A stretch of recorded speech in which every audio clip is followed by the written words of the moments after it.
সবার মনে এখন একটা প্রশ্ন যে জোট হওয়ার আগে কি জামাতের জোটে ভাঙন শুরু হলো কিনা, আপনার মনেও কি এমন প্রশ্ন কি দিচ্ছে? আমার মনেও এই প্রশ্ন উঠেছে এবং আমার ধারণা ইসলামী শাসনতন্ত্র আন্দোলন আলাদা করে নির্বাচন করবে এবং এটি তারা অনেকটা প্রকাশ্যে আজ সন্ধ্যায় বলেছে।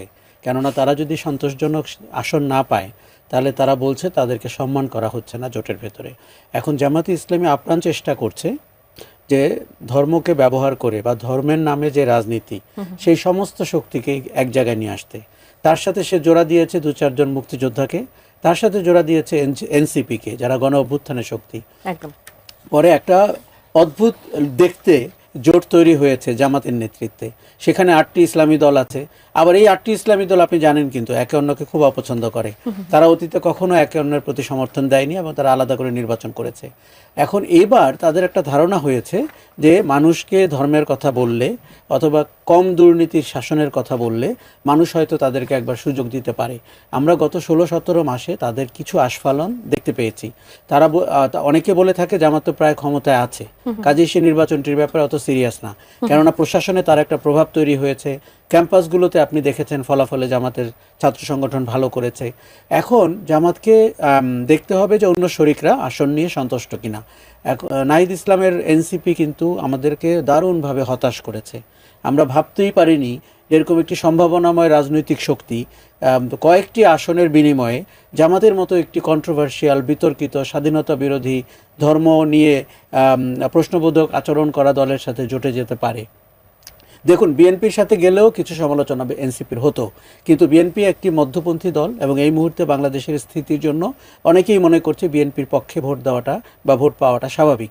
কিন্তু এনসিপি যেই কট্টর অবস্থানের দক্ষিণপন্থী উগ্রবাদের রাজনীতির দিকে গেল, আমার ধারণা তাতে করে তাদের রাজনৈতিক ভবিষ্যৎ অনিশ্চিত হয়ে গেছে এবং তাদের এক ধরনের রাজনৈতিক মৃত্যু ঘটেছে। কেননা আপনি নির্বাচনে কতটা ভালো করবেন, জামাতের জোট ভালো করলেও এনসিপির নেতারা কতটা ভালো করবেন আমি কিন্তু খুব ডাউটফুল। কেননা তাদের উচিত ছিল রাজনীতিটাকে বোঝা, অভিজ্ঞতা অর্জন করা।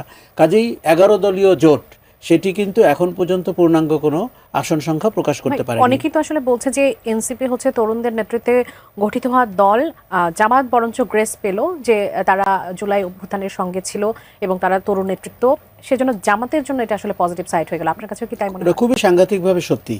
কেননা দেখুন, জামাত একটা বিশেষ ঘরানার রাজনীতি করেন। 1971 সাল তাদের অস্বস্তির বছর এবং পরবর্তী 54 বছরে তাদেরকে এই প্রশ্নের উত্তর দিতে হচ্ছে এবং ক্ষমা চাওয়ার ব্যাপারে আমরা মোটামুটি একমত। এই জায়গায় এসে জুলাই অভ্যুত্থান, যেটি 15 বছরের দুঃশাসনের পরে বাংলাদেশের মানুষ পেয়েছে, তার প্রথম সারির সৈনিক তো এনসিপির নেতৃত্ব। কাজে তারা যদি জামাতের সাথে হাত মেলায়, এখানে দুটি ঘটনা ঘটেছে। একটি হচ্ছে জামাত রাজনৈতিকভাবে বেনিফিটেড হয়েছে, তারা বলতে শুরু করেছে যে জুলাই গণ অভ্যুত্থানের অংশীদাররা তো আমাদের সাথে। আর আরেকটা জিনিস হচ্ছে যে এই তরুণদেরকে দলে নেওয়ার ভেতর দিয়ে তারা তরুণ সমাজের প্রতি এক ধরনের অ্যাপিল তৈরি করতে পেরেছে। আপনি জানেন 4 কোটির মতো তরুণ ভোটার রয়েছে। এইবার বলা হচ্ছে তাদের ভোট খুব ডিসাইডিং ফ্যাক্টর হতে পারে, যেমন করে নারীদের ভোট একটা ডিসাইডিং ফ্যাক্টর হতে পারে। কাজেই জামাত ইসলামী কৌশলগতভাবে আমার মনে হয় যে অনেক দূর এগিয়ে আছে এবং তারা এক ধরনের, আপনি জানেন আজকে জামাতের আমির ডক্টর শফিকুর রহমান বলেছেন যে ওনারা ক্ষমতায় গেলে শরিয়া আইনে না প্রচলিত আইনে দেশ শাসন করবেন। কিন্তু ওনার গত 16 মাসের কথাগুলো যদি আপনি শোনেন, তার মধ্যে অনেক স্ববিরোধিতা আছে। যেমন কোন আইনে বাংলাদেশের নারীদের কর্মঘণ্টা ঠিক করা যায়, বাংলাদেশের কোন আইনে নারীরা সপ্তাহে 5 দিন কাজ করবে না 3 দিন করবে, উনি তো এসব কথা বলেছেন।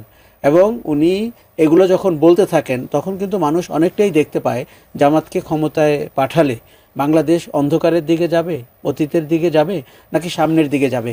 দেখুন, 51% ডেমোগ্রাফির মানুষ হচ্ছে নারী। তাদেরকে অসম্মান করে, তাদেরকে ঘরের ভেতরে আটকে রেখে আমার মনে হয়